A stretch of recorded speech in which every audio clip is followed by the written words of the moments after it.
തോരാതെ പെയ്യുന്ന മഴയിൽ വീണ്ടും നാട് വിറങ്ങലിച്ചു നിൽക്കുകയാണ്.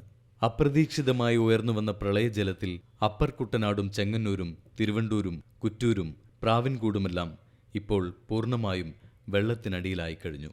മണിക്കൂറുകൾ കൊണ്ട് പമ്പയാറും മണിമലയാറും കരകവിഞ്ഞൊഴുകിയപ്പോൾ ആളുകൾക്ക് വീട്ടുസാധനങ്ങൾ പോലും സുരക്ഷിതമാക്കാൻ സമയം കിട്ടിയില്ല. വഴികളും വീടുകളും ഒറ്റ നിമിഷം കൊണ്ട് വൻ ജലാശയങ്ങളായി മാറി.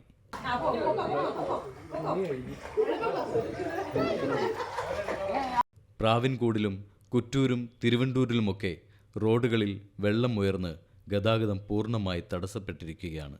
വീടുകൾക്കുള്ളിൽ വെള്ളം കയറിയതോടെ കൈക്കുഞ്ഞുങ്ങളും വയോധികരുമടക്കം ആയിരക്കണക്കിന് മനുഷ്യരാണ് ഇപ്പോൾ ദുരിതാശ്വാസ ക്യാമ്പിലേക്ക് മാറിയിരിക്കുന്നത്.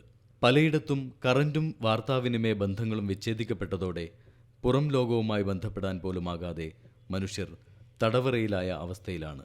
ദുരന്തസേനയും പ്രാദേശിക ചെറുപ്പക്കാരും ചേർന്ന് തിരുവണ്ടൂരിലെയും ചെങ്ങന്നൂരിലെയും താഴ്ന്ന പ്രദേശങ്ങളിൽ നിന്ന് ആളുകളെ തോണികളിലും വള്ളത്തിലുമായി സുരക്ഷിത കേന്ദ്രങ്ങളിലേക്ക് മാറ്റിക്കൊണ്ടിരിക്കുകയാണ്.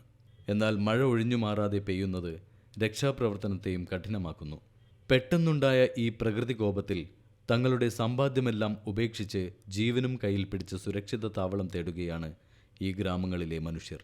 പ്രാർത്ഥനയോടെ പ്രതീക്ഷയോടെ കാത്തിരിക്കുകയല്ലാതെ മറ്റൊന്നിനും ഇപ്പോൾ ഒരു വഴിയുമില്ല.